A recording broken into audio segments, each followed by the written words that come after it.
Komisi 2 DPR RI berkomitmen untuk menyelesaikan persoalan honorer di Indonesia ini pada 2024 maksimal 2025 yang akan datang.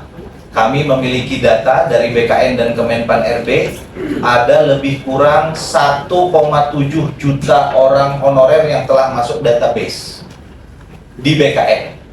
Dan database ini sudah ditutup.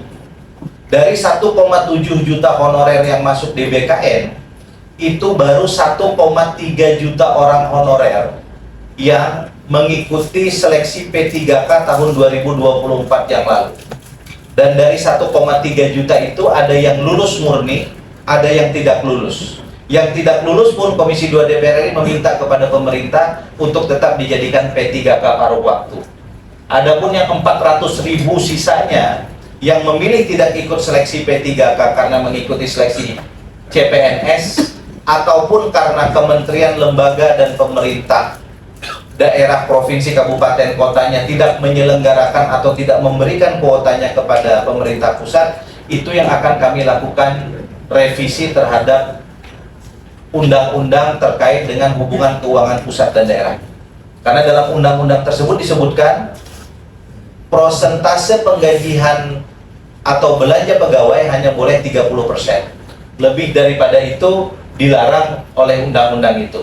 Nah, kami berikhtiar agar persoalan ini bisa selesai, prosentasenya akan kita naikkan agar honorer pada satu pihak akan selesai, karena ini masalah yang tidak pernah selesai di bangsa ini dari dulu sampai sekarang. Di sisi yang lain, kita tentu tetap memperhatikan teman-teman kita fresh graduate untuk bisa menjadi aparatur sipil negara.